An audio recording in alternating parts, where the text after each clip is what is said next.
ਸਤਿ ਸ਼੍ਰੀ ਅਕਾਲ। ਤੁਸੀਂ ਦੇਖ ਰਹੇ ਹੋ Ajit web TV. Ajit bulletin ਵਿੱਚ ਮੈਂ ਰੋਬੀਆ ਧੰਜਲ ਸਾਰਿਆਂ ਦਾ ਨਿੱਘਾ ਸਵਾਗਤ ਕਰਦੀ ਹਾਂ। ਸਭ ਤੋਂ ਪਹਿਲਾਂ ਨਜ਼ਰ ਮਾਰ ਲੈਂਦੇ ਹਾਂ ਅੱਜ ਦੀਆਂ ਚੋਣਵੀਆਂ ਖਬਰਾਂ ਤੇ। ਮੁੱਖ ਮੰਤਰੀ ਦੀ ਰਿਹਾਇਸ਼ ਅੱਗੇ ਮਰਨ ਵਰਤ ਉੱਤੇ ਬੈਠੇ 3 ਨੌਜਵਾਨਾਂ ਵੱਲੋਂ ਖੁਦਕੁਸ਼ੀ ਦੀ ਕੋਸ਼ਿਸ਼। ਦਿਨ ਦਿਹਾੜੇ 3 ਹਥਿਆਰਬੰਦ ਨਕਾਬਪੋਸ਼ਾਂ ਵੱਲੋਂ ਘਰ ਵਿੱਚ ਡਾਕਾ। ਜਲੰਧਰ ਦੇ ਆਰਟੀਆਈ ਕਾਰਕੁਨ ਨੂੰ ਬਿਸ਼ਨੋਈ ਗਿਰੋਹ ਤੋਂ ਮਿਲੀ ਧਮਕੀ। ਆਪ ਵੱਲੋਂ ਰਾਸ਼ਟਰਪਤੀ ਚੋਣ ਲਈ ਯਸ਼ਵੰਤ ਸਿਨਹਾ ਦੀ ਹਮਾਇਤ ਦਾ ਐਲਾਨ। ਸੁਖਪਾਲ ਸਿੰਘ ਖਹਿਰਾ ਨੇ ਕਿਹਾ ਹੁਣ ਕਿਸਾਨਾਂ ਦੀ ਲੜਾਈ ਲੜਨ ਦਾ ਸਮਾਂ ਆ ਗਿਆ ਹੈ। ਤੇ ਹੁਣ ਇਹਨਾਂ ਖਬਰਾਂ ਦਾ ਵਿਸਥਾਰ ਤੇ ਕੁਝ ਅਹਿਮ ਖਬਰਾਂ। ਸੰਗਰੂਰ ਮੁੱਖ ਮੰਤਰੀ ਭਗਵੰਤ ਮਾਨ ਦੀ ਰਿਹਾਇਸ਼ ਅੱਗੇ 2 ਦਿਨਾਂ ਤੋਂ ਮਰਨ ਵਰਤ ਉੱਤੇ ਬੈਠੇ ਪੰਜਾਬ ਪੁਲਿਸ ਭਰਤੀ ਉਮੀਦਵਾਰਾਂ ਵਿੱਚੋਂ 3 ਨੌਜਵਾਨਾਂ ਵੱਲੋਂ ਖੁਦਕੁਸ਼ੀ ਕਰਨ ਦੀ ਕੋਸ਼ਿਸ਼ ਕੀਤੀ ਗਈ। ਜਸਵਿੰਦਰ ਸਿੰਘ ਨਾਮੀ ਨੌਜਵਾਨ ਨੇ ਜ਼ਹਿਰੀਲੀ ਚੀਜ਼ ਪੀ ਕੇ ਖੁਦਕੁਸ਼ੀ ਕਰਨ ਦੀ ਕੋਸ਼ਿਸ਼ ਕੀਤੀ। ਨੌਜਵਾਨ ਨੂੰ ਐਂਬੂਲੈਂਸ ਰਾਹੀਂ ਹਸਪਤਾਲ ਲਿਜਾਇਆ ਗਿਆ, ਜਿੱਥੇ ਉਸ ਦੀ ਹਾਲਤ ਨਾਜ਼ੁਕ ਬਣੀ ਹੋਈ ਹੈ। ਬੀਤੀ 15 ਜੁਲਾਈ ਦੀ ਰਾਤ ਨੂੰ ਗੁਰਜੀਤ ਸਿੰਘ ਨਾਮ ਦੇ ਨੌਜਵਾਨ ਨੇ ਕੋਈ ਜ਼ਹਿਰੀਲੀ ਚੀਜ਼ ਪੀ ਕੇ ਆਪਣੀ ਜੀਵਨ ਲੀਲਾ ਸਮਾਪਤ ਕਰਨ ਦੀ ਕੋਸ਼ਿਸ਼ ਕੀਤੀ ਸੀ, ਜਿਸ ਨੂੰ ਮੌਕੇ ਉੱਤੇ ਡਿਊਟੀ ਉੱਤੇ ਤਾਇਨਾਤ ਐਸਐਚਓ ਪ੍ਰਤੀਕ ਜਿੰਦਲ ਆਪਣੀ ਨਿੱਜੀ ਗੱਡੀ 'ਚ ਸੰਗਰੂਰ ਸਿਵਲ ਹਸਪਤਾਲ ਲੈ ਗਏ। ਦੂਜੇ ਪਾਸੇ ਰਾਤ ਨੂੰ ਧਰਨੇ ਦੇ ਨਜ਼ਦੀਕ ਗੁਰਦੀਪ ਸਿੰਘ ਨਾਮਕ ਨੌਜਵਾਨ ਨੇ ਕਿਸਾਨ ਦੀ ਮੋਟਰ ਉੱਤੇ ਜਾ ਕੇ ਆਪਣੀ ਪੱਗ ਦੇ ਨਾਲ ਫਾਹਾ ਲੈਣ ਦੀ ਕੋਸ਼ਿਸ਼ ਕੀਤੀ ਸੀ, ਜਿਸ ਨੂੰ ਨੌਜਵਾਨਾਂ ਨੇ ਬਚਾ ਲਿਆ। ਕੀ ਨਾਮ ਹੈ ਜੀ? ਮੇਰਾ ਨਾਮ ਜਗਤਾਰ ਸਿੰਘ ਹੈ ਜੀ। ਜਗਤਾਰ ਸਿੰਘ, ਕਿਵੇਂ ਹੋਇਆ ਇਹ? ਕੱਲ ਵੀ 2 ਮੁੰਡਿਆਂ ਨੇ ਕਰਿਆ ਸੀ ਸੁਸਾਈਡ ਕਰਨ ਦੀ ਕੋਸ਼ਿਸ਼ ਕੀਤੀ, ਅੱਜ ਫਿਰ ਕੀਤੀ ਕੀ ਕੀਤਾ ਉਹਨੇ? ਦੇਖੋ ਜੀ, ਅਸੀਂ 2016 ਦੇ ਵਿੱਚ ਭਰਤੀ ਆਈ ਸੀ ਪੰਜਾਬ ਪੁਲਿਸ ਦੀ, ਤੇ ਉਸ ਤੋਂ ਬਾਅਦ 2017 ਦੇ ਵਿੱਚ ਵੈਰੀਫਿਕੇਸ਼ਨਾਂ ਕੀਤੀਆਂ ਗਈਆਂ ਨੇ, ਤੇ ਸਾਨੂੰ ਲਗਭਗ ਪਿਛਲੀਆਂ ਸਰਕਾਰਾਂ ਨੇ ਵੀ ਹੁਣ ਤੱਕ ਲਾਰੇ ਲਾਏ ਨੇ, ਤੇ ਅਸੀਂ ਸਾਡੀ ਤਕਰੀਬਨ 2 ਮੀਟਿੰਗਾਂ ਸੀਐਮ ਸਾਹਿਬ ਨਾਲ ਹੋ ਗਈਆਂ, ਭਗਵੰਤ ਮਾਨ ਨਾਲ, ਤੇ ਇਹਨਾਂ ਨੇ ਸਾਨੂੰ ਮੀਟਿੰਗਾਂ ਦੇ ਵਿੱਚ ਕੋਈ ਹਾਲੇ ਤੱਕ ਕੋਈ ਸਿੱਟਾ ਨਹੀਂ ਸਾਨੂੰ ਦਿੱਤਾ। ਤੇ ਹੁਣ ਸਾਡੀਆਂ ਅਸੀਂ ਦੁਬਾਰੇ ਅੱਕ ਕੇ ਇਹ ਕੰਮ ਕਰਿਆਗਾ, ਕਿਉਂਕਿ ਕਰੀਏ ਵੀ ਕੀ, ਹੁਣ ਅਸੀਂ ਓਵਰੇਜ ਹੋ ਚੁੱਕੇ ਜੀ। ਹੁਣ ਇਸ ਤੋਂ ਬਾਅਦ ਸਾਡੇ ਲਵੇ ਕੋਈ ਚਾਰਾ ਨਹੀਂ ਹੈਗਾ ਜੀ, ਤੇ ਨਾ ਹੀ ਇੱਥੇ ਦਾ ਕੋਈ ਪ੍ਰਸ਼ਾਸਨ ਆ ਜੀ। ਜਿਹੜੀ ਆਪਣੇ ਨਰਿੰਦਰ ਕੌਰ ਭਰਾ ਸਾਡੇ ਲਵੇ ਇੱਕ ਵਾਰ ਵੀ ਨਹੀਂ ਆਈ ਜੀ ਇੱਥੇ। ਸਾਨੂੰ 3 ਮਹੀਨੇ ਇੱਥੇ ਹੋ ਗਏ ਜੀ ਬੈਠਿਆਂ ਨੂੰ। ਕੱਲ ਵੀ ਰਾਤ ਕਿੰਨੇ ਮੁੰਡਿਆਂ ਨੇ ਕਰਿਆ ਸੀ ਤੇ ਹੁਣ? ਰਾਤ ਅਚਾਨਕ ਜੀ ਸਾਨੂੰ ਤਾਂ ਆਪ ਨਹੀਂ ਪਤਾ ਸੀ ਵੀ ਇੱਕ ਮੁੰਡਾ ਗੁਰਦੀਪ ਸਿੰਘ ਆ ਜੀ, ਉਹਨੇ ਫਾਹਾ ਲੈਣ ਦੀ ਕੋਸ਼ਿਸ਼ ਕੀਤੀ ਤੇ ਉਹ ਟਰਾਂਸਫਾਰਮ ਤੇ ਵੀ ਚੜ੍ਹ ਕੇ, ਕੁਦਰਤੀ ਲਾਈਟ ਨਹੀਂ ਹੈਗੀ, ਤੇ ਇੱਕ ਮੁੰਡੇ ਨੇ ਸਲਫਾਸ ਪੀਤੀ ਹੈ ਜੀ। ਕਿੰਨਾ ਹੋ ਗਏ? ਹਾਂਜੀ, ਤੇ ਅੱਜ 2 ਮੁੰਡਿਆਂ ਨੇ, ਅੱਜ ਇੱਕ ਮੁੰਡੇ ਨੇ ਹੋਰ ਪੀ ਲਈ ਜੀ ਸਲਫਾਸ। ਉਹ ਕੀ ਨਾਮ ਹੈ ਉਹਦਾ? ਉਹਦਾ ਨਾਮ ਹੈਗਾ ਜੀ ਜਸਵਿੰਦਰ ਸਿੰਘ, ਤੇ ਆਪਣੇ ਵਿਲੇ ਤੋਂ ਨੇ ਜੀ ਉਹ। ਹੁਣ ਕਿੱਥੇ ਲੈ ਕੇ ਆਏ ਨੇ ਤੇ ਹੁਣ ਕੀ ਹਾਲਾਤ ਨੇ, ਕਿੱਥੇ ਲੈ ਕੇ ਜਾ ਰਹੇ ਨੇ? ਦੇਖੋ ਜੀ, ਹੁਣ ਇਹਨਾਂ ਨੇ ਡਾਕਟਰ ਸਾਹਿਬ ਨੇ ਪਟਿਆਲੇ ਦਾ ਪਰਚਾ ਕੱਟਿਆ ਹੈਗਾ ਉਹਨਾਂ ਦਾ ਵੀ, ਉਹ ਕਹਿੰਦੇ ਪਟਿਆਲੇ ਰੈਫਰ ਕਰਨਾ ਹੈਗਾ ਉਹਨਾਂ ਨੂੰ, ਤੇ ਹੁਣ ਅੱਗੇ ਦੇਖਦੇ ਜੀ ਫਿਰ ਕੀ ਕਾਰਵਾਈ ਹੋਈ।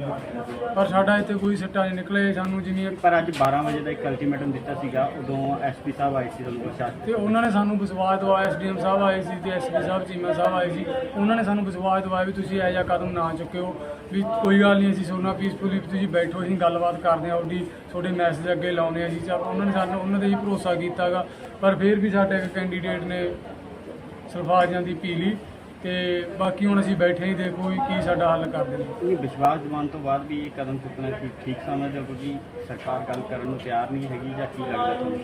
ਹਾਂਜੀ, ਹੁਣ ਲੱਗਦਾ ਤਾਂ ਇਹ ਹੀ ਗੱਲ 2 ਵਾਰ ਮੀਟਿੰਗਾਂ ਹੋ ਚੁੱਕੀਆਂ ਨੇ ਜੀ, ਹੁਣ ਇਹ ਤੋਂ ਕੀ ਸਿੱਟੇ ਤੋਂ ਉਹ ਕਰੀਏ ਜੀ, ਜਾਂ ਸਾਡਾ ਕੋਈ ਹੱਲ ਹੀ ਨਹੀਂ ਹੋ ਰਿਹਾ ਜੀ। ਸੀਐਮ ਸਾਹਿਬ ਨੇ ਖੁਦ ਸਾਡੇ ਨਾਲ ਮੀਟਿੰਗ ਕੀਤੀ ਹੈ ਜੀ, ਪਰ ਉਹਨਾਂ ਨੇ ਸਾਨੂੰ ਮਹੀਨੇ ਦਾ ਟਾਈਮ ਦਿੱਤਾ ਜੀ, ਪਰ ਹਾਲੇ ਤੱਕ ਸਾਡੀ ਕੋਈ ਸੁਣਵਾਈ ਨਹੀਂ ਹੋਈ। ਕੁੜੀਆਂ ਨੇ ਉਹੀ ਰੋਲ ਰਹੀਆਂ ਨੇ, ਸੀਐਮ ਸਾਹਿਬ ਕੋਠੀ ਉੱਤੇ ਬੈਠੇ ਜੀ, ਅਸੀਂ ਆਉਂਦੇ ਨੇ ਆਪ ਤਾਂ ਉਹਨਾਂ ਨੇ ਹੁਣ ਸਭ ਕੁਝ ਆਪਦੀ ਐਸ਼ੋ ਆਰਾਮ ਦੀ ਜ਼ਿੰਦਗੀ ਜੀ ਰਹੇ ਨੇ। ਅਸੀਂ 32 ਸਾਲਾਂ ਦੇ ਹੋ ਚੁੱਕੇ ਹਾਂ ਜੀ, ਸਾਡੇ ਵੀ ਮਾਂ ਪਿਓ ਵੇਟ ਕਰਦੇ ਨੇ, ਕਿਉਂਕਿ ਇੰਨੀਆਂ ਅਸੀਂ ਵੋਟਾਂ ਪਾਈਆਂ ਨੇ, ਦਿਲੋਂ ਵੋਟਾਂ ਪਾਈਆਂ ਨੇ ਵੀ ਆਮ ਆਦਮੀ ਸਰਕਾਰ ਲੈ ਕੇ ਵੀ ਸਾਡਾ ਹੱਲ ਕਰਨਗੇ। ਪਰ ਜਿਵੇਂ ਸਾਨੂੰ ਪਿਛਲੀਆਂ ਸਰਕਾਰਾਂ ਨੇ ਹੁਣ ਤੱਕ ਝੂਠੇ ਲਾਰੇ ਲਾਏ ਨੇ, ਸਾਨੂੰ ਹੁਣ ਵੀ ਉਦਾਂ ਹੀ ਝੂਠੇ ਲਾਰੇ ਮਿਲ ਰਹੇ ਨੇ। ਫਰੀਦਕੋਟ ਦੇ ਪਾਸ਼ ਇਲਾਕੇ ਕੈਂਟ ਰੋਡ ਗਲੀ ਨੰਬਰ 2 ਦੇ ਇੱਕ ਮਕਾਨ ਦੇ ਵਿੱਚ 3 ਨਕਾਬਪੋਸ਼ ਲੁਟੇਰਿਆਂ ਦੇ ਵੱਲੋਂ ਘਰ ਦੀ ਔਰਤ ਨੂੰ ਬੰਧਕ ਬਣਾ ਕੇ ਪਿਸਤੌਲ ਦੀ ਨੋਕ ਉੱਤੇ ਲੁੱਟ ਦੀ ਵਾਰਦਾਤ ਨੂੰ ਅੰਜਾਮ ਦੇਣ ਦੀ ਘਟਨਾ ਸਾਹਮਣੇ ਆਈ ਹੈ। ਜਾਣਕਾਰੀ ਮੁਤਾਬਕ ਘਰ ਦਾ ਦਰਵਾਜ਼ਾ ਖੜਕਾ ਕੇ ਨੈੱਟ ਠੀਕ ਕਰਨ ਦਾ ਬਹਾਨਾ ਲਗਾ ਕੇ ਅੰਦਰ ਵੜੇ ਦੋਸ਼ੀਆਂ ਦੇ ਵੱਲੋਂ ਘਟਨਾ ਨੂੰ ਅੰਜਾਮ ਦਿੱਤਾ ਗਿਆ, ਜਿੱਥੇ ਉਹਨਾਂ ਦੇ ਵੱਲੋਂ ਘਰ ਦੀ ਮਾਲਕਣ ਅਤੇ ਨੌਕਰਾਨੀ ਨੂੰ ਬੰਧਕ ਬਣਾ ਕੇ ਪਿਸਤੌਲ ਤਾਣ ਘਰ ਦੀ ਅਲਮਾਰੀ ਦੀਆਂ ਚਾਬੀਆਂ ਲੈ ਕੇ ਘਰ ਦੇ ਵਿੱਚ ਪਈ ਕਰੀਬ 15 ਤੋਂ 16 ਲੱਖ ਰੁਪਏ ਦੀ ਨਕਦੀ ਅਤੇ ਮਹਿਲਾ ਦੇ ਪਹਿਨੇ ਹੋਏ ਜੇਵਰ ਅਤੇ ਘਰ ਦੇ ਵਿੱਚ ਕਰੀਬ 20 ਤੋਲੇ ਸੋਨਾ ਲੈ ਕੇ ਫਰਾਰ ਹੋ ਗਏ। ਉੱਥੇ ਹੀ ਪੁਲਿਸ ਮਾਮਲੇ ਦੀ ਜਾਂਚ ਕਰ ਰਹੀ ਹੈ। ਇੱਦਾਂ ਜੀ ਇੱਥੇ ਕੁਲਭੂਸ਼ਣ ਜੈਨ ਹੋਰੀ ਹੈ ਕਿ ਜਿਨ੍ਹਾਂ ਦੀ ਮੈਡੀਕਲ ਦੀ ਸ਼ਾਪ ਆ। ਉਹਨਾਂ ਦੀ ਵਾਈਫ ਤਾਂ ਉਹਨਾਂ ਦੀ ਮੇਡ ਆ ਜਿਹੜੀ ਘਰੇ ਸੀ, ਤੇ ਉਹ ਜਦੋਂ ਘਰੇ ਸਨ ਤਾਂ ਗੇਟ ਤੇ ਉਹ ਮੇਡ ਪੋਚਾ ਲਾ ਰਹੀ ਸੀ, ਗੇਟ ਖੁੱਲ੍ਹਾ ਸੀ, ਤੇ ਉਹਨਾਂ ਨੇ ਦੱਸਿਆ ਕਿ ਬੰਦੇ 3 ਆਏ ਨੇ ਜਿਨ੍ਹਾਂ ਕੋਲ ਕਿਰਚਾਂ ਤੇ ਵੈਪਨ ਸੀ। ਆ ਕੇ ਉਹਨਾਂ ਨੂੰ ਬੰਦਕ ਬਣਾ ਕੇ ਘਰ ਦੀ ਫੋਲਾ ਫਰਾਲੀ ਕਰਕੇ ਤੇ ਇਹਨਾਂ ਨੂੰ ਲੁੱਟ ਕੇ ਫਿਰ ਲੈ ਗਏ। ਇਹ ਉਹਨਾਂ ਦੇ ਜਾਣ ਤੋਂ ਬਾਅਦ ਜਦੋਂ ਇਹਨਾਂ ਨੇ ਆਪਣੇ ਆਪ ਨੂੰ ਫ੍ਰੀ ਕੀਤਾ, ਫਿਰ ਇਹਨਾਂ ਨੇ ਪੁਲਿਸ ਨੂੰ ਇਨਫੋਰਮ ਕੀਤਾ। ਕਿੰਨੀ ਕੁ ਲੁੱਟ ਹੋ ਜਾਂਦਾ ਜਾਂ ਇਹ ਹਜੇ ਅਸੀਂ ਅਸੈਸ ਕਰ ਰਹੇ ਹਾਂ ਜੀ, ਤੇ ਥੋੜ੍ਹੇ ਟਾਈਮ ਨੂੰ ਪਤਾ ਲੱਗੂਗਾ ਐਗਜ਼ੈਕਟ ਅਮਾਊਂਟ ਕਿੰਨੀ ਹੈ। ਕੋਈ ਉਹਨਾਂ ਨੇ ਆਪਦਾ ਕੋਈ ਬਿਆਨ 'ਚ ਲਿਖਾਇਆ ਵੀ ਕੁਛ ਨਹੀਂ, ਹਜੇ ਉਹ ਲਿਖਾ ਰਹੇ ਨੇ। ਅਜੇ ਤਾਂ ਜਿੱਦਾਂ ਲੇਡੀਜ਼ ਦੇ ਉਹਨਾਂ ਨੇ ਹੱਥ 'ਚ ਪਾਈ ਸੀ ਕੰਗਨ, ਉਹ ਲੈ ਗਏ, ਜਾਂ ਉਹਨਾਂ ਦੇ ਜਿਹੜੇ ਸੈੱਟ ਸੀ ਜਾਂ ਪਰਸ 'ਚ ਰੁਪਏ ਸੀ, ਉਹ ਹਜੇ ਤਾਂ ਕਨਫਰਮ ਨਹੀਂ ਹੈ। ਵਗੈਰਾ ਵੀ ਕਹਿੰਦੇ ਹਾਂਜੀ, ਇਹ ਅਰਾਊਂਡ 1.5 ਤੇ 2.5 ਦੇ ਵਿੱਚ ਹੋਇਆ ਜੀ ਸਾਰਾ ਕੁਝ। ਕੋਈ ਹੁਣ ਤੱਕ ਕੋਈ ਸੀਸੀਟੀਵੀ ਜਾਂ ਕੋਈ ਉਹ ਲੈ ਰਹੇ ਹਾਂ, ਹਜੇ ਦੇਖ ਰਹੇ ਹਾਂ। ਹਾਂਜੀ, ਮੇਰਾ ਨਾਮ ਲਵਲੀ ਹੈ ਜੀ। ਸਰ ਕੀ ਘਟਨਾ ਵਾਪਰੀ ਜਿਹੜੀ ਹੈ ਮੈਂ ਸ਼ਾਪ ਤੇ ਸੀਗਾ, ਮਿਸਿਸ ਤੇ ਸਾਡੀ ਕੰਮ ਵਾਲੀ ਘਰੇ ਸੀਗੇ, ਤੇ ਮੇਰਾ ਡਾਕਟਰੀ ਦਾ ਕੰਮ ਵੀ ਹੈ, ਮੇਰੀ ਆਪਣੀ ਮੈਡੀਸਨ ਦੀ ਦੁਕਾਨ ਹੈ। ਤੇ ਉਹ ਇੱਥੇ ਪੋਚਾ ਲਾ ਰਹੀ ਸੀਗੇ, ਪੌਣੇ 2 ਵਜੇ ਦੀ ਗੱਲ ਹੈ, ਤੇ 3 ਮੁੰਡੇ ਆਏ। ਉਹ ਕਹਿੰਦੇ ਸੀ ਨੈਟਫਲਿਕਸ ਤੋਂ ਆਏ ਆ। ਕੁੰਡਾ ਕਿਤੇ ਕੁਦਰਤੀ ਖੁੱਲ੍ਹਾ ਸੀ, ਪੋਚੇ ਲਾ ਰਹੀ ਸੀ। ਉਹ ਅੰਦਰ ਵੜਿਆ, ਬਸ ਅੰਦਰ ਵੜਦਿਆਂ ਨੇ ਗਨ ਪੁਆਇੰਟ ਤੇ ਫਿਰ ਇਹਨਾਂ ਨੂੰ ਬੰਦੀ ਬਣਾ ਲਿਆ, ਨਾਲ ਇਹਨਾਂ ਦੇ ਕੱਪੜੇ ਕੁਪੜੇ ਨਾਲ ਬੰਨ੍ਹ ਤੇ ਸਾਰੇ ਕੁਝ, ਹੱਥ ਪਿਆ ਸਾਰਾ ਕੁਝ। ਤੇ ਉਹ ਕਹਿੰਦੇ ਹੁਣ ਜੇ ਰੌਲਾ ਪਾਇਆ ਤਾਂ ਅਸੀਂ ਮਾਰ ਦਾਂਗੇ। ਬਸ ਉਹ ਤੋਂ ਬਾਅਦ ਉਹਨਾਂ ਲੁੱਟ ਸੁੱਟ ਕੀਤੀ ਸਾਰੇ ਘਰਾਂ 'ਚੋਂ। ਨਗਦੀ ਵਗੈਰਾ ਵੀ ਪਈ ਸੀਗੀ, ਸੋਨਾ ਵਗੈਰਾ ਸੀਗਾ ਹੱਥਾਂ ਪੈਰਾਂ 'ਚ, ਉਹ ਵੀ ਲਵਾ ਲਿਆ ਸਾਰਾ।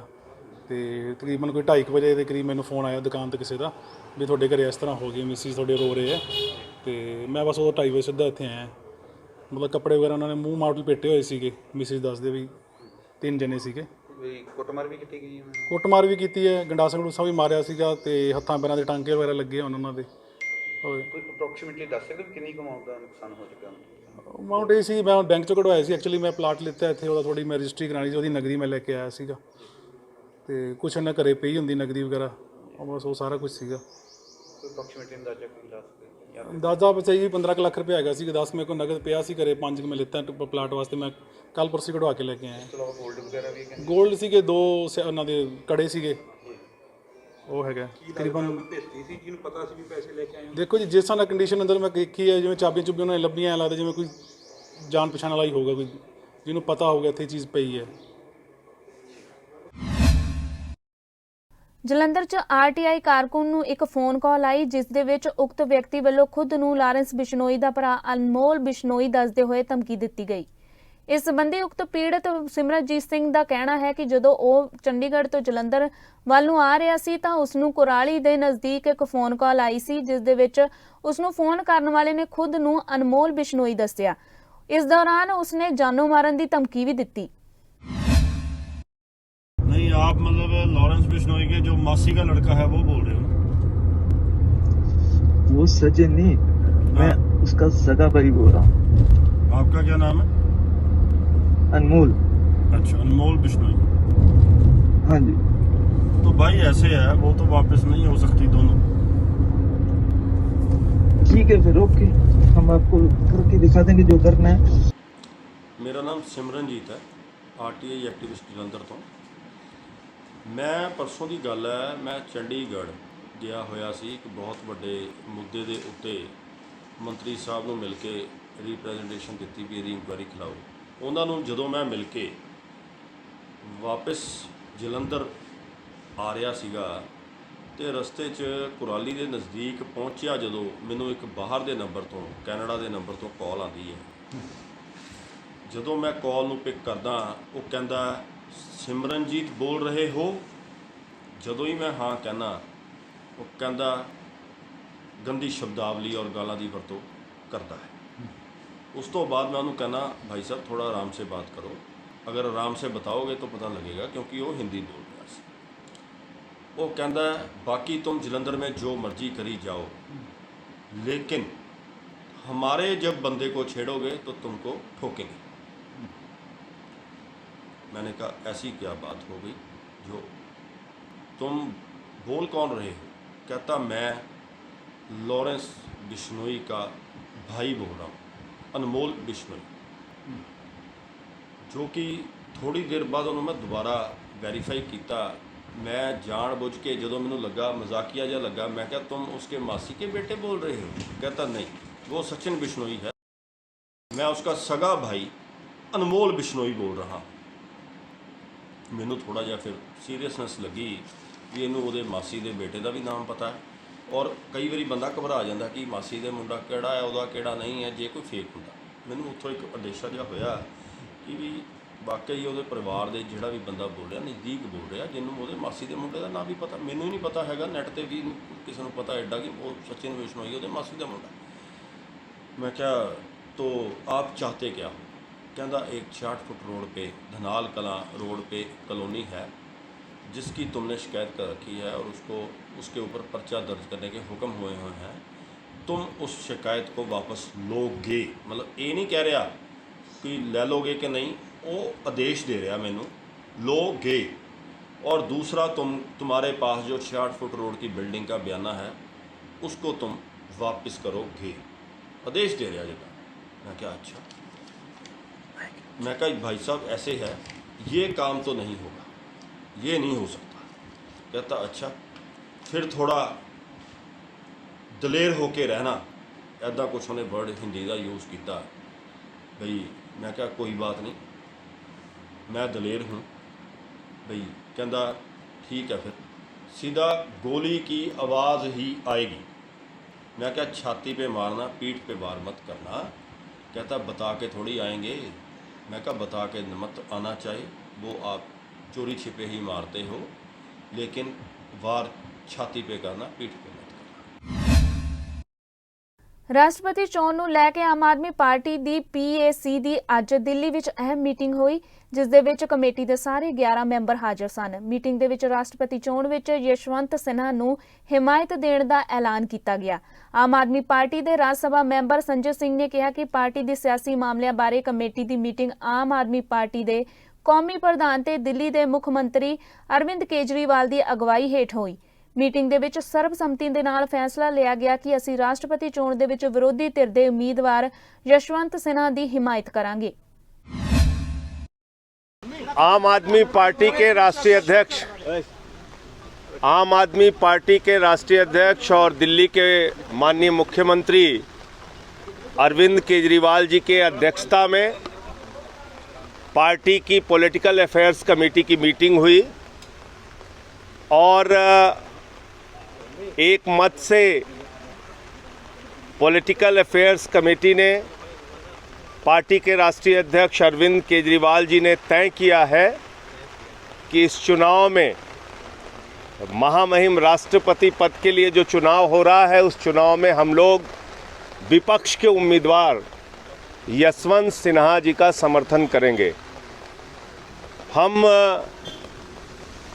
द्रौपदी मुर्मू जी जो राष्ट्रपति पद की उम्मीदवार हैं, उनका भी सम्मान करते हैं, उनके प्रति भी आदर है, लेकिन चुनाव में हम लोग विपक्ष के उम्मीदवार यशवंत सिन्हा जी को सपोर्ट करेंगे और सारे पार्टी के विधायक, सारे सांसदगण, सब लोग अपना वोट 18 तारीख को यशवंत सिन्हा जी को देंगे। ये फैसला राष्ट्रीय अध्यक्ष अरविंद केजरीवाल जी ने और PAC ने लिया है। सर कई सारी पार्टियों ने, क्योंकि वो आदिवासी जी हैं और बहुत सारी अलग पार्टी जो एनडीए में नहीं है, उन्होंने भी समर्थन देने का फैसला किया। आप इन निर्णय पर कैसे मानेंगे? देखिए, विपक्ष के उम्मीदवार के तौर पे यशवंत सिन्हा जी हैं और आज विस्तृत चर्चा के बाद ये निर्णय लिया गया कि हम लोग विपक्ष के उम्मीदवार को सपोर्ट करेंगे, जिनको तमाम अपोजिशन पार्टी सपोर्ट कर रही हैं।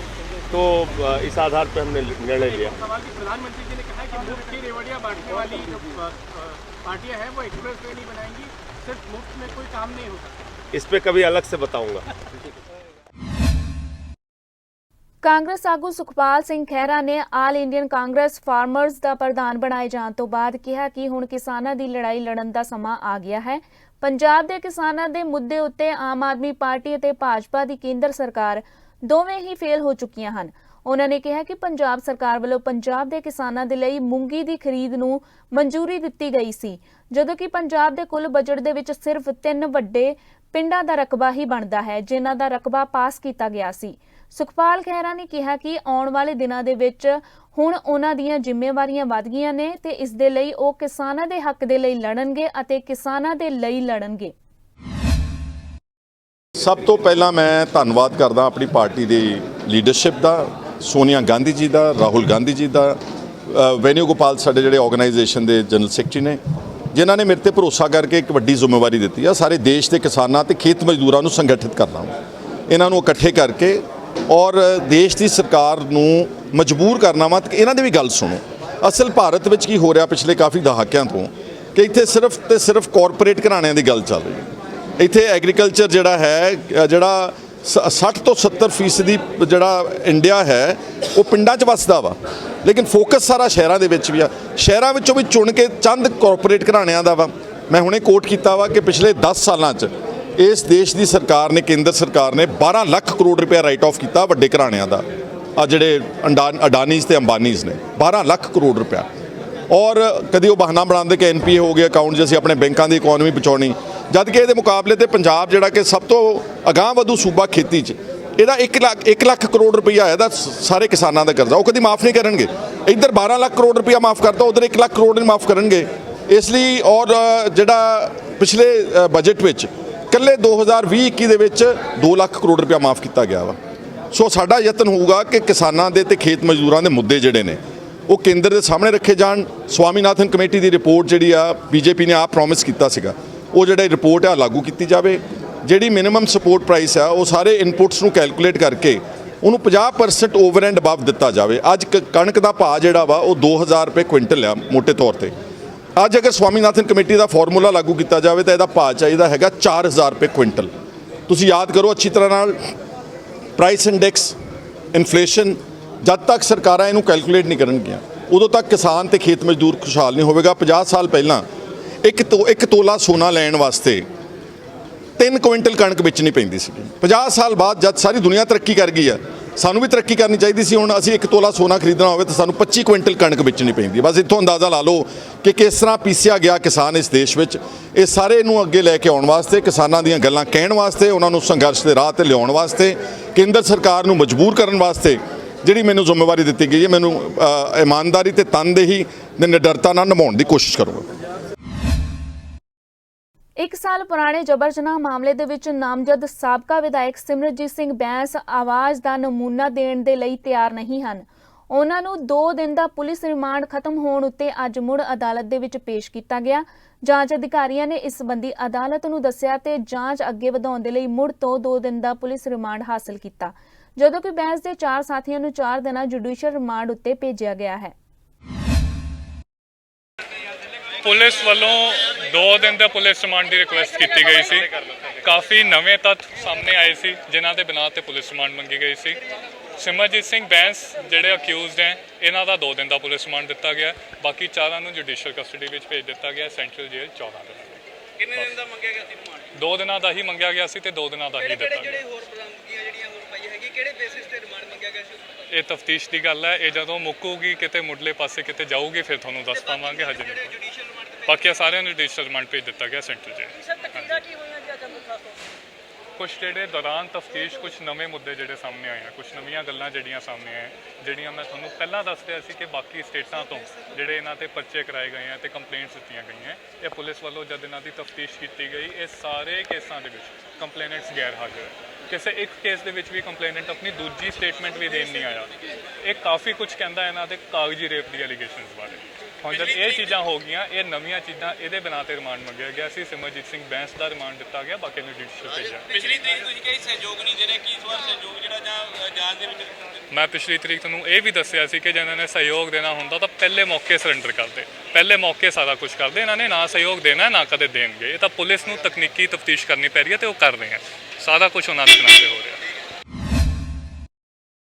ਸ਼੍ਰੋਮਣੀ ਅਕਾਲੀ ਦਲ ਦੇ ਪ੍ਰਧਾਨ ਸੁਖਬੀਰ ਸਿੰਘ ਬਾਦਲ ਨੇ ਅੱਜ ਸ਼੍ਰੀ ਮੁਕਤਸਰ ਸਾਹਿਬ ਦੇ ਪਿੰਡ सक्कावाली ਦਾ ਦੌਰਾ ਕੀਤਾ। ਇੱਥੇ ਕਿਸਾਨ ਆਪਣੀ ਮੂੰਗੀ ਦੀ ਫਸਲ ਵਾਹ ਰਹੇ ਸਨ ਤੇ ਇਸ ਮੌਕੇ ਉੱਤੇ ਸੁਖਬੀਰ ਨੇ ਪੀੜਤ ਕਿਸਾਨਾਂ ਦੇ ਨਾਲ ਗੱਲਬਾਤ ਕੀਤੀ ਅਤੇ ਸਰਕਾਰ ਤੋਂ ਮੁਆਵਜ਼ੇ ਦੀ ਮੰਗ ਕੀਤੀ। ਉੱਥੇ ਹੀ ਦੂਜੇ ਪਾਸੇ ਸ਼੍ਰੋਮਣੀ ਅਕਾਲੀ ਦਲ ਦੇ ਪ੍ਰਧਾਨ ਅਤੇ ਬਠਿੰਡਾ ਤੋਂ ਮੈਂਬਰ ਪਾਰਲੀਮੈਂਟ ਹਰਸਿਮਰਤ ਕੌਰ ਬਾਦਲ ਸ਼੍ਰੀ ਮੁਕਤਸਰ ਸਾਹਿਬ ਦੇ ਡਿਪਟੀ ਕਮਿਸ਼ਨਰ ਦਫ਼ਤਰ ਵਿਖੇ ਪਹੁੰਚੇ। ਇਸ ਮੌਕੇ ਉੱਤੇ ਉਹਨਾਂ ਨੇ ਪ੍ਰਸ਼ਾਸਨਿਕ ਅਧਿਕਾਰੀਆਂ ਦੇ ਨਾਲ ਮੀਟਿੰਗ ਕੀਤੀ। ਮੀਟਿੰਗ ਉਪਰੰਤ ਪੱਤਰਕਾਰਾਂ ਦੇ ਨਾਲ ਗੱਲਬਾਤ ਕਰਦਿਆਂ ਸੁਖਬੀਰ ਸਿੰਘ ਬਾਦਲ ਨੇ ਕਿਹਾ ਕਿ ਕੇਂਦਰ ਸਰਕਾਰ ਦੇ ਵੱਲੋਂ ਜੋ ਸਕੀਮਾਂ ਮੈਂਬਰ ਪਾਰਲੀਮੈਂਟ ਦੇ ਰਾਹੀਂ ਆਉਂਦੀਆਂ ਨੇ, ਉਹਨਾਂ ਸਕੀਮਾਂ ਨੂੰ ਠੀਕ ਢੰਗ ਦੇ ਨਾਲ ਲਾਗੂ ਕਰਨ ਅਤੇ ਉਹਨਾਂ ਸਕੀਮਾਂ ਦੇ ਵਿੱਚ ਸੂਬਾ ਸਰਕਾਰ ਦੇ ਵੱਲੋਂ ਬਣਦੀ ਭਾਈਵਾਲੀ ਸਮੇਂ ਸਿਰ ਦੇਣ ਸੰਬੰਧੀ ਇਸ ਮੀਟਿੰਗ ਦੇ ਵਿੱਚ ਵਿਚਾਰ ਚਰਚਾ ਹੋਈ ਹੈ।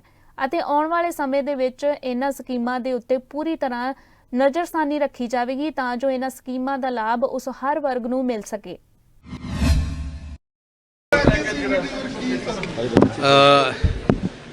ਅੱਜ ਅਸੀਂ ਜਿਵੇਂ ਹਰ ਮੈਂਬਰ ਪਾਰਲੀਮੈਂਟ ਦੀ ਜੋ ਸੈਂਟਰਲ ਸਪਾਂਸਰਡ ਸਕੀਮਾਂ ਹੁੰਦੀਆਂ ਉਹਦੀ ਰਿਵਿਊ ਮੈਂਬਰ ਪਾਰਲੀਮੈਂਟ ਕਰਦੇ ਆ। ਸੋ ਉਸ ਬੇਸਿਸ ਤੇ ਮੁਕਤਸਰ ਡਿਸਟ੍ਰਿਕਟ ਦੀਆਂ ਜਿੰਨੀਆਂ ਸੈਂਟਰ ਸਪਾਂਸਰਡ ਸਕੀਮ ਸੀ ਉਹਦਾ ਅਸੀਂ ਰਿਵਿਊ ਕੀਤਾ ਤੇ ਸਾਰਾ ਪ੍ਰੋਗਰੈਸ ਕੀ ਹੈ, ਕਿੱਥੇ ਫੰਡਸ ਆਏ, ਕਿੱਥੇ ਨਹੀਂ ਆਏ, ਸੋ ਸਾਰਾ ਰਿਵਿਊ ਕੀਤਾ ਤੇ ਅਸੀਂ ਉਹਨਾਂ ਨੂੰ ਇੰਸਟਰਕਸ਼ਨ ਦਿੱਤੀਆਂ ਕਿ ਅਸੀਂ ਡੇਲੀ ਰਿਪੋਰਟਿੰਗ ਚਾਹੁੰਦੇ ਹਾਂ ਕਿ ਜਿਹੜੇ ਸੈਂਟਰ ਦਾ ਜਿਹੜਾ ਪੈਸਾ ਆਉਂਦਾ ਹੈ ਉਹ ਸਹੀ ਬੈਨੀਫਿਸ਼ਰੀ ਨੂੰ ਮਿਲੇ। ਕਈ ਵਾਰੀ ਜਿਹੜਾ ਸ਼ੇਅਰ ਸਟੇਟ ਸ਼ੇਅਰ ਉਹ ਵਿੱਚ ਨਹੀਂ ਆ ਰਿਹਾ ਤੇ ਜਿਹਦੇ ਕਰਕੇ ਉਹ ਸਕੀਮਾਂ ਨਹੀਂ ਯੂਟੀਲਾਈਜ਼ ਹੋ ਰਹੀਆਂ। ਸੋ ਸਟੇਟ ਗਵਰਨਮੈਂਟ ਨੂੰ ਬੇਨਤੀ ਹੈ ਕਿ ਜਿਹੜਾ ਆਪਣਾ ਸ਼ੇਅਰ ਹੈ ਉਹ ਜਲਦੀ ਦੇਣ। ਦੇਖੋ ਅਸੀਂ ਪਹਿਲੇ ਵੀ ਕਿਹਾ ਸੀ ਸਰਦਾਰ ਸਿਮਰਜੀਤ ਸਿੰਘ ਮਾਨ ਸਾਹਿਬ ਦਾ ਕੋਈ ਭਰੋਸਾ ਨਹੀਂ ਕਿਸ ਟਾਈਮ ਉਹ ਕੀ ਕਹਿ ਦੇਣਗੇ। ਸੋ ਸਾਡਾ ਮੈਂਟਲੀ ਅਸੀਂ ਉਹਨਾਂ ਨਾਲ ਰਲ ਨਹੀਂ ਸਕਦੇ ਤੇ ਇਸ ਕਰਕੇ ਮੈਂ ਸਟਰੋਂਗਲੀ ਕੰਡੈਮ ਕਰਦਾ ਜੋ ਮਾਨ ਸਾਹਿਬ ਦਾ ਬਿਆਨ ਹੈ। ਮਾਨ ਸਾਹਿਬ ਬੜੇ ਸੀਨੀਅਰ ਇਨਸਾਨ ਹੈ, ਇੰਨੀ ਉਮਰ ਹੈ, IPS 'ਚ ਰਹੇ ਹੈ ਤੇ ਇੱਕ ਜ਼ਿੰਮੇਵਾਰੀ ਹੁਣ ਮੈਂਬਰ ਪਾਰਲੀਮੈਂਟ ਬਣੇ ਹੈ। ਉਹਨਾਂ ਨੂੰ ਬੜੇ ਸੋਚ ਸਮਝ ਕੇ ਬਿਆਨ ਦੇਣੇ ਚਾਹੀਦੇ ਹੈ, ਇਹ ਜਿਹੇ ਬਿਆਨ ਨਹੀਂ ਦੇਣੇ ਚਾਹੀਦੇ ਜਿਹਦੀ ਕੰਟਰੋਵਰਸ਼ੀਅਲ ਹੋਵੇ।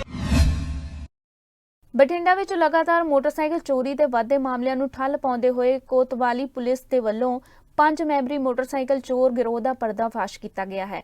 ਇਸ 5 ਮੈਂਬਰੀ ਮੋਟਰਸਾਈਕਲ ਚੋਰ ਗਿਰੋਹ ਦੇ ਵਿੱਚ 2 ਨਾਬਾਲਿਗ ਵੀ ਸ਼ਾਮਿਲ ਨੇ। ਇਹਨਾਂ ਕੋਲੋਂ ਕੋਤਵਾਲੀ ਪੁਲਿਸ ਨੇ 17 ਚੋਰੀ ਦੇ ਮੋਟਰਸਾਈਕਲ ਜੋ ਕਿ ਬਠਿੰਡਾ ਦੇ ਵੱਖ-ਵੱਖ ਇਲਾਕਿਆਂ ਦੇ ਵਿੱਚੋਂ ਚੋਰੀ ਕੀਤੇ ਸਨ ਬਰਾਮਦ ਕੀਤੇ ਗਏ ਨੇ। DSP ਸਿਟੀ ਵਿਸ਼ਵਜੀਤ ਸਿੰਘ ਮਾਨ ਨੇ ਦੱਸਿਆ ਕਿ ਇਹ ਚੋਰ ਫਾਜ਼ਿਲਕਾ ਦੇ ਨਾਲ ਸੰਬੰਧਿਤ ਨੇ ਜੋ ਕਿ ਬੱਸ ਰਾਹੀਂ ਬਠਿੰਡਾ ਆਉਂਦੇ ਨੇ ਅਤੇ ਵਾਰਦਾਤਾਂ ਨੂੰ ਅੰਜਾਮ ਦਿੰਦੇ ਨੇ। SSP ਬਠਿੰਡਾ ਸ਼੍ਰੀ JLN ਚੇਲੀਅਨ ਦੀ ਅਗਵਾਈ ਵਿੱਚ ਬਠਿੰਡਾ ਪੁਲਿਸ ਤੇ ਥਾਣਾ ਕੋਤਵਾਲੀ ਦੀ ਟੀਮ ਵੱਲੋਂ 17 ਮੋਟਰਸਾਈਕਲ ਰਿਕਵਰ ਕੀਤੇ ਗਏ ਨੇ ਜਿਹੜੇ ਵੱਖ-ਵੱਖ ਮੁਕੱਦਮਿਆਂ 'ਚ ਬਠਿੰਡਾ ਸ਼ਹਿਰ ਤੇ ਸ਼ਹਿਰ ਵਿੱਚੋਂ ਚੋਰੀ ਕੀਤੇ ਗਏ ਸੀ। ਇਸ ਮੁਕੱਦਮੇ ਦੀ ਤਫਤੀਸ਼ ਹੁਣ ਤੱਕ 3 ਦੋਸ਼ੀ ਗ੍ਰਿਫਤਾਰ ਕੀਤੇ ਗਏ ਨੇ। ਇਹਨਾਂ 'ਚੋਂ 2 ਜੁਵਨਾਈਲ ਨੇ ਤੇ ਇੱਕ ਦੀਪਕ ਵਾਸੀ ਜਲਾਲਾਬਾਦ ਤੇ 2 ਦੋਸ਼ੀ ਅਜੇ ਗ੍ਰਿਫਤਾਰ ਕਰਨੇ ਬਾਕੀ ਨੇ ਤੇ ਇਹਨਾਂ ਤੋਂ ਟੋਟਲ 17 ਮੋਟਰਸਾਈਕਲ 16 ਮੋਟਰਸਾਈਕਲ ਦੀਪਕ ਤੋਂ ਤੇ ਇੱਕ ਮੋਟਰਸਾਈਕਲ 2 ਜੁਵਨਾਈਲ ਅਰੈਸਟ ਹੋਏ ਨੇ, ਐਪਰੀਹੈਂਡ ਕੀਤੇ ਨੇ, ਉਹਨਾਂ ਤੋਂ ਰਿਕਵਰ ਹੋਇਆ ਤੇ 17 motorcycle 13 motorcycle hero Honda Splendor plus ਨੇ ਤੇ 2 ਮੋਟਰਸਾਈਕਲ ਬਜਾਜ ਪਲੈਟੀਨਾ ਤੇ ਇੱਕ ਮੋਟਰਸਾਈਕਲ ਡੀਲਕਸ ਤੇ ਇੱਕ ਮੋਟਰਸਾਈਕਲ ਹੋਂਡਾ ਡ੍ਰੀਮ। ਇਹ ਟੋਟਲ 17 ਮੋਟਰਸਾਈਕਲ ਹੁਣ ਤੱਕ ਰਿਕਵਰ ਹੋਏ ਨੇ ਤੇ ਬਠਿੰਡਾ ਪੁਲਿਸ ਨੂੰ ਉਮੀਦ ਹੈ ਕਿ ਦੀਪਕ ਤੋਂ ਜੋ 18/7 ਤੱਕ ਸਾਡੇ ਕੋਲ ਪੁਲਿਸ ਰਿਮਾਂਡ ਤੇ ਹੈ ਇਹਨਾਂ ਦੇ ਸਾਥੀਆਂ ਦਾ ਬਾਕੀ ਸਾਥੀਆਂ ਦਾ ਪਤਾ ਕਰਕੇ ਹੋਰ ਵੀ ਮੋਟਰਸਾਈਕਲ ਅਸੀਂ ਰਿਕਵਰ ਕਰ ਸਕਦੇ ਹਾਂ। ਜਿਹੜੇ 2 ਦੋਸ਼ੀ ਅਜੇ ਗ੍ਰਿਫਤਾਰ ਕਰਨੇ ਬਾਕੀ ਨੇ ਅਵਤਾਰ ਸਿੰਘ ਤੇ ਗੁਰਪ੍ਰੀਤ ਸਿੰਘ ਤੇ ਇਹਨਾਂ ਤਿੰਨਾਂ ਤੇ ਪਹਿਲਾਂ ਵੀ ਮੁਕੱਦਮੇ ਦਰਜ ਨੇ। ਦੀਪਕ ਹੈ ਜਿਹੜਾ ਉਸ ਤੇ ਸਿਟੀ ਫਾਜ਼ਿਲਕਾ ਚੋਰੀ ਦਾ ਮੁਕੱਦਮਾ ਦਰਜ ਹੈ, ਖੋਹ ਦਾ ਮੁਕੱਦਮਾ ਦਰਜ ਹੈ ਤੇ ਗੁਰਪ੍ਰੀਤ ਗੋਰੀ ਹੈ ਇਸ ਤੇ 7 ਮੁਕੱਦਮੇ ਨੇ ਵੱਖ-ਵੱਖ ਥਾਣਿਆਂ 'ਚ ਤੇ ਅਵਤਾਰ ਸਿੰਘ ਤਾਰੀ ਹੈ ਇਸ ਤੇ ਟੋਟਲ 11 ਮੁਕੱਦਮੇ ਨੇ ਚੋਰੀ ਦੇ ਤੇ ਘਰ 'ਚ ਵੜ ਕੇ ਚੋਰੀ ਦੇ ਮੁਕੱਦਮੇ ਤਿੰਨਾਂ ਤੇ ਇਹਨਾਂ ਦੇ ਹੈਗੇ ਨੇ।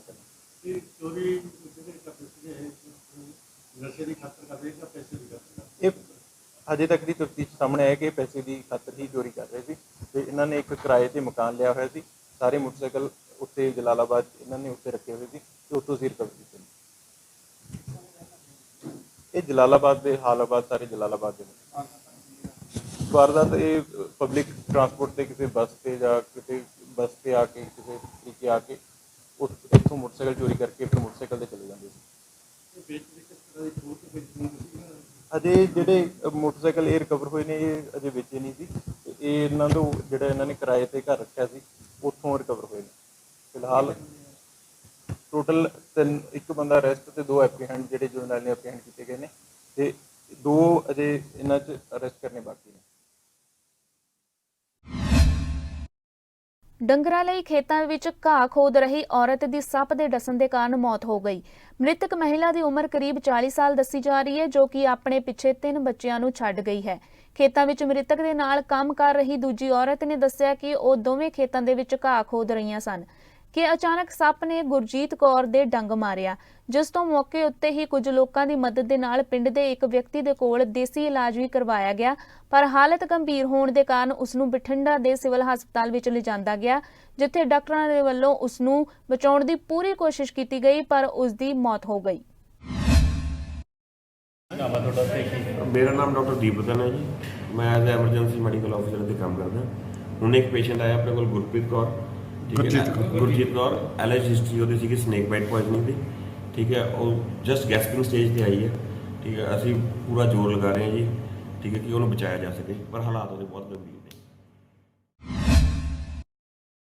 ਫਾਜ਼ਿਲਕਾ ਦੇ ਪਿੰਡ ਕਬੂਲ ਸ਼ਾਹ ਦੇ ਵਿੱਚ ਨਹਿਰ ਦੇ ਵਿੱਚ ਪਾੜ ਪੈ ਗਿਆ, ਜਿਸ ਦੇ ਨਾਲ ਕਈ ਏਕੜ ਫਸਲ ਪਾਣੀ ਦੀ ਮਾਰ ਹੇਠ ਆ ਗਈ। ਇਸ ਦੇ ਨਾਲ ਹੀ ਪਿੰਡ ਦੇ ਵਿੱਚ ਪਾਣੀ ਭਰ ਗਿਆ। ਪਿੰਡ ਦੇ ਲੋਕਾਂ ਨੇ ਦੱਸਿਆ ਕਿ ਰਾਤ ਕਰੀਬ 1 ਵਜੇ ਨਹਿਰ ਦੇ ਵਿੱਚ ਪਾੜ ਪਿਆ ਅਤੇ ਕਈ ਘੰਟਿਆਂ ਦੀ ਮੁਸ਼ੱਕਤ ਤੋਂ ਬਾਅਦ ਨਹਿਰ ਦੇ ਪਾੜ ਨੂੰ ਭਰਿਆ ਗਿਆ ਹੈ। ਉਹਨਾਂ ਨੇ ਕਿਹਾ ਕਿ ਨਹਿਰ ਦੇ ਪਾਣੀ ਦੇ ਨਾਲ ਪਿੰਡਾਂ ਦੇ ਵਿੱਚ ਕਾਫੀ ਜ਼ਿਆਦਾ ਨੁਕਸਾਨ ਹੋਇਆ ਅਤੇ ਕਈ ਏਕੜ ਫਸਲ ਪਾਣੀ ਦੀ ਮਾਰ ਹੇਠ ਹੈ। ਅਤੇ ਉਧਰ ਨਹਿਰੀ ਵਿਭਾਗ ਦੇ ਐਸਡੀਓ ਸੁਨੀਲ ਕੰਬੋਜ ਨੇ ਦੱਸਿਆ ਕਿ ਨਹਿਰ ਦੇ ਪਾੜ ਨੂੰ ਭਰ ਲਿਆ ਗਿਆ ਹੈ। ਇਹ ਸਨ ਹੁਣ ਤੱਕ ਦੀਆਂ ਅਹਿਮ ਖਬਰਾਂ। ਫਿਰ ਤੋਂ ਹਾਜ਼ਰ ਹੋਵਾਂਗੇ ਕੁਝ ਨਵੀਆਂ ਖਬਰਾਂ ਲੈ ਕੇ। ਦੇਖਦੇ ਰਹੋ ਅਜੀਤ ਵੈਬ ਟੀਵੀ। मेरा नाम बलवीर सिंह। अच्छा, किस तरह के हालात ने जी पिंड दे? हालात जी रात को नहर टुट गई 1:30 बजे। अच्छा जी। पिंड च पानी वड़ गया, छप्पड़ जो ओवरफ्लो हो गया। जिमीदार का नुकसान 70-80 किले झोना से जो लोगों का डुब गया। हाँ, रात को वाजा वुजा मार के प्रशासन भी आ गया, मुलाजिम भी आ गए, सारे ही आ गए, पिंडों कट्टे कुट्टे इकट्ठे करके रात को सारी रात लगे रहे। हुण जाके पानी बंद था। कितने बजे टुटी सी नहर? रात 1:30 बजे टुटी। कोई घरां नूं भी नुकसान होया? हाँ, घरां 'च पानी गया, नुकसान नहीं होया, बच गई घर। किन्ने एकड़ जिहड़ा रकबा जिहड़ा 70-80 एकड़ जिहड़ा झोना डुब गया। नुकसान हैगा? हाँ जी, हैगा नुकसान। नहर बन लेती गई? हाँ, नहर बन लेती। कारण की समझदे हो कि टुटन दा की कारण की टुटन दा भी बरसात करके पानी वध के मोगे बंद हो गए, लोगों ने बंद करते, नहर ओवरफ्लो हो गई। जो ओवरफ्लो होने करके नहर टुट गई। साडे नाल बेलदार भी सी, अफसर भी आ गए सी मौके ते रात नूं, मुलाजिम भी आ गए सी नाल रात नूं जी। सारे रल के सारे ने मदद करके ते बनता। देखो जी, ये अपनी सदਰਨ डिस्ट्रीब्यूटर ही है जी, इत्थे दी 75 आरडी है, 75,000 बुर्जी जी। ते इत्थे कल 2 दिन पिछले जो भारी बारिश हुई है उनके करके पिछों पानी ज़्यादा होने करके तो जिमीदारों वालों मोगे बंद करने करके नहर इतों ओवरफ्लो होकर रात लगभग 2:15 के करीब टुटी सी जी। तो मौके पर अपने को इत्थे मशीनरी वगैरह अवेलेबल सी, तो मशीन नाल बन्नण की कोशिश की, परंतु पानी ज़्यादा होने करके थोड़ा समा लग्या। बाकी हुण सिचुएशन कंट्रोल है, कोई प्रॉब्लम वाली गल। किन्ना इलाका जिहड़ा प्रभावित होया पानी की मार हेठ है जी? नहर लगभग पिंड के बिल्कुल नाल होने करके जिहड़ा हैगा पिंड च पानी ज़्यादा चलिया गया। तो जो फसलों का हैगा, फसलों का लगभग 100 एकड़ के करीब इत्थे पानी भरिया गया। बाकी प्रशासन ने जिहड़ा छप्पड़ है, छप्पड़ चों पानी कड्ढण दी मुहिम शुरू कर दी है, तो पानी नूं जल्दी पिंड चों बाहर कढ दित्ता। कोई नुकसान भी होया जी? नहीं, जानी माली किसी तरह नुकसान नहीं। फसलों का जो है नुकसान फिलहाल झोने की फसल है ज़्यादा, तो कोई इन्ने नुकसान वाली गल। डीसी साहब भी आए थे? डीसी साहब नहीं, रात ही ब्रीच 2 बजे के लगभग हुई है। डीसी साहब दूसरे नाराजगी भी पिंड वासियों वेखण नूं मिल रही है कि प्रशासन नहीं पहुंचा सीगा टाइम ते, उन्हां वल्लों ही सारी मुशक्कत की गई है जी। नहीं जी, मेरे वालों रात लगभग 2 बजे साडी मशीन ਦੇ ਨਾਲ ਨਿਊ ਲੱਖੇ ਕੇ ਮਾਈਨਰ ਹੈ, ਜਿੰਦੇ ਤੋਂ ਜਸਟ 2 ਕਿੱਲੇ ਥੱਲੇ ਚੱਲ ਰਹੀ ਸੀ ਜੀ, ਦੇਖ ਹੀ ਸਕਦੇ ਹੋ ਜੀ। ਟੁੱਟੀ ਲੱਗੀ ਹੈ ਨਹਿਰ ਤੇ ਜੀ, ਤੇ ਜਿੱਦਾਂ ਹੀ ਟੁੱਟੀ ਹੈ ਤਾਂ ਆਪਣੇ ਕੋਲ 2 ਮਸ਼ੀਨਾਂ ਇੱਥੇ ਮੌਕੇ ਤੇ ਅਵੇਲੇਬਲ ਸੀਗੀਆਂ। ਵਿਦਿਨ 10 ਮਿੰਟ ਅਸੀਂ ਪਿਛਲੇ ਪੁਲ ਤੇ ਸੀਗੇ ਸ਼ਾਹਟਪੁਰ ਜੀ, ਤੇ ਵਿਦਿਨ 10 ਮਿੰਟ ਅਸੀਂ ਮੈਂ ਮੇਰਾ ਜਈ ਪੂਰਾ ਸਟਾਫ ਇੱਥੇ ਪਹੁੰਚ ਗਿਆ ਸੀ। ਮਤਲਬ ਕਿ ਜਿਹੜੇ ਇਲਜ਼ਾਮ ਲੱਗ ਰਹੇ ਨੇ ਉਹ ਬੇਬੁਨਿਆਦ ਨੇ? ਬੇਬੁਨਿਆਦ ਨੇ ਜੀ। ਅਸੀਂ ਰਾਤ 2 ਵਜੇ ਜਦੋਂ ਟੁੱਟੀ ਹੈ 2:15 ਵਜੇ ਅਸੀਂ ਸਾਰਾ ਸਟਾਫ ਐਟ ਪ੍ਰੈਜ਼ੈਂਟ ਸੀਗੇ। ਸਾਡੇ ਬੇਲਦਾਰ ਤਾਂ ਟੁੱਟਣ ਦੇ ਟਾਈਮ ਹੀ ਇੱਥੇ ਮੌਕੇ ਤੇ ਮੌਜੂਦ ਸੀਗੇ। ਮਤਲਬ ਕਿ ਉਹਨਾਂ ਵੱਲੋਂ ਵੀ ਕੋਸ਼ਿਸ਼ਾਂ ਕੀਤੀਆਂ ਗਈਆਂ? ਬਿਲਕੁਲ ਜੀ, ਮਸ਼ੀਨਰੀ ਨਾਲ ਕੋਸ਼ਿਸ਼ ਕੀਤੀ ਕਿ ਪਰੰਤੂ ਪਾਣੀ ਜ਼ਿਆਦਾ ਹੋਣ ਕਰਕੇ ਸਹੂਲਤ ਨਹੀਂ ਮਿਲ ਸਕੀ। ਜੇ ਫਾਜ਼ਿਲਕਾ ਇਲਾਕੇ ਦੀ ਗੱਲ ਕਰੀਏ, ਕਿਹੜੀਆਂ ਥਾਵਾਂ ਤੇ ਜਿਹੜੇ ਇਸ ਤਰ੍ਹਾਂ ਦੇ ਹਾਲਾਤ ਬਣੇ ਨੇ ਟੁੱਟਣ ਦੇ, ਨਹਿਰਾਂ ਟੁੱਟੀਆਂ ਨੇ ਜੀ? ਨਹਿਰਾਂ ਜੀ ਆਪਣੇ ਕੋਲ ਫਾਜ਼ਿਲਕਾ 'ਚ ਜੋ ਆਪਣੀ ਈਸਟਰਨ ਕਨਾਲ ਡਿਵੀਜ਼ਨ ਅੰਡਰ ਤਾਂ ਮੇਨ ਇੱਕ ਵੱਡਾ ਚੈਨਲ ਇਹ ਟੁੱਟਿਆ ਜੀ, ਇੱਕ ਜੰਡ ਵਾਲਾ ਟੁੱਟਿਆ। ਉੱਥੇ ਕੋਈ ਜਾਨੀ ਮਾਲੀ ਨੁਕਸਾਨ ਦਾ ਨਹੀਂ ਹੈਗਾ, ਸੀਮ ਵਾਲਾ ਨੇੜੇ ਆ, ਕੋਈ ਪ੍ਰੋਬਲਮ ਵਾਲੀ ਗੱਲ ਨਹੀਂ। ਉਹ ਬ੍ਰੀਚ ਬਣ ਰਿਹਾ, ਉਹ ਕੰਟਰੋਲ ਹੋ ਜਾਏਗੀ 2 ਘੰਟਿਆਂ ਦੇ ਅੰਦਰ। ਮਤਲਬ ਕਿ 2 ਥਾਵਾਂ ਤੇ ਕਹਿ ਸਕਦੇ ਹਾਂ ਕਿ ਟੁੱਟਿਆ? ਹਾਂਜੀ, ਮੇਜਰਲੀ 2 ਹੈ, ਛੋਟੀ ਮੋਟੀ ਤਾਂ ਹੁੰਦੀ ਹੈ ਜੀ, ਬਟ ਉਹਦੇ ਨਾਲ ਕੋਈ ਪ੍ਰੋਬਲਮ ਵਾਲੀ ਗੱਲ ਨਹੀਂ। ਕੁਝ ਕਿਹਾ ਜਾ ਰਿਹਾ ਕਿ ਸਫਾਈ ਵੀ ਨਾ ਹੋਣ ਕਰਕੇ ਜਿਹੜੇ ਨਹਿਰਾਂ ਦਾ ਉਹ ਵੀ ਕੋਈ ਕਾਰਨ ਬੰਦਾ? ਨਹੀਂ ਜੀ, ਸਫਾਈ ਪੂਰੀ ਸੀ, ਸਫਾਈ ਹੋਣ ਕਰਕੇ ਇੰਨਾ ਪਾਣੀ ਨਹਿਰ ਨੇ ਲਿਆ ਜੀ। ਸਫਾਈ ਨਾ ਹੁੰਦੀ ਤਾਂ ਇੰਨਾ ਪਾਣੀ ਨਹਿਰ ਨਹੀਂ ਲੈ ਸਕਦੀ। ਇਹ ਸਨ ਹੁਣ ਤੱਕ ਦੀਆਂ ਅਹਿਮ ਖਬਰਾਂ। ਫਿਰ ਤੋਂ ਹਾਜ਼ਰ ਹੋਵਾਂਗੇ ਕੁਝ ਨਵੀਆਂ ਖਬਰਾਂ ਲੈ ਕੇ। ਦੇਖਦੇ ਰਹੋ ਅਜੀਤ ਵੈਬ ਟੀਵੀ। ਦੇਸ਼ ਦੁਨੀਆ ਦੀਆਂ ਤਾਜ਼ਾ ਖਬਰਾਂ ਦੇ ਲਈ ਹੁਣੇ ਪਲੇ ਸਟੋਰ ਤੋਂ ਡਾਊਨਲੋਡ ਕਰੋ ਪੰਜਾਬ ਦੀ ਆਵਾਜ਼ ਅਜੀਤ ਨਿਊਜ਼ ਐਪ। ਹੁਣ ਤੁਹਾਡਾ ਆਪਣਾ ਅਜੀਤ ਹਰ ਸੋਸ਼ਲ ਮੀਡੀਆ ਪਲੇਟਫਾਰਮ ਦੇ ਉੱਤੇ ਉਪਲਬਧ ਹੈ। ਫੇਸਬੁੱਕ ਦੇ ਉੱਤੇ ਹੁਣੇ ਲਾਈਕ ਤੇ ਫੋਲੋ ਕਰੋ ਅਜੀਤ ਦਾ ਅਫੀਸ਼ੀਅਲ ਪੇਜ ਡੇਲੀ ਅਜੀਤ, ਤੇ ਹਾਂ ਨਾਲ ਹੀ ਦੋਸਤਾਂ ਨੂੰ ਪੇਜ ਲਾਈਕ ਕਰਨ ਦੇ ਲਈ ਇਨਵਾਈਟ ਕਰਨਾ ਨਾ ਭੁੱਲਣਾ। ਇੰਨਾ ਹੀ ਨਹੀਂ, ਹਿੰਦੀ ਦੇ ਵਿੱਚ ਖਬਰਾਂ ਵਾਸਤੇ ਲਾਈਕ ਤੇ ਫੋਲੋ ਕਰੋ ਸਾਡਾ ਫੇਸਬੁੱਕ ਪੇਜ ਅਜੀਤ ਸਮਾਚਾਰ ਹਿੰਦੀ। YouTube ਦੇ ਉੱਤੇ ਵੀਡੀਓ ਖਬਰਾਂ ਦੇਖਣ ਦੇ ਲਈ ਹੁਣੇ ਸਬਸਕ੍ਰਾਈਬ ਕਰੋ ਅਜੀਤ ਦਾ official YouTube channel Ajit web TV. ਤੁਹਾਡਾ ਆਪਣਾ ਅਜੀਤ ਹੁਣ ਟਵਿੱਟਰ ਤੇ ਇੰਸਟਾਗ੍ਰਾਮ ਦੇ ਉੱਤੇ ਵੀ ਉਪਲਬਧ ਹੈ। ਟਵਿੱਟਰ ਦੇ ਉੱਤੇ ਖਬਰਾਂ ਦੇ ਲਈ ਫੋਲੋ ਕਰੋ ਡੇਲੀ ਅਜੀਤ, ਤੇ ਇੰਸਟਾਗ੍ਰਾਮ ਦੇ ਉੱਤੇ ਖਬਰਾਂ ਦੇ ਨਾਲ ਵੀਡੀਓ ਦੇਖਣ ਦੇ ਲਈ ਫੋਲੋ ਕਰੋ ਬਲੂ ਟਿਕ ਵਾਲਾ ਸਾਡਾ ਅਫੀਸ਼ੀਅਲ ਚੈਨਲ ਡੇਲੀ ਅਜੀਤ। ਤੁਹਾਡਾ ਆਪਣਾ ਭਰੋਸੇਯੋਗ ਚੈਨਲ, ਤੁਹਾਡੀ ਆਪਣੀ ਆਵਾਜ਼, ਪੰਜਾਬ ਦੀ ਆਵਾਜ਼ ਅਜੀਤ।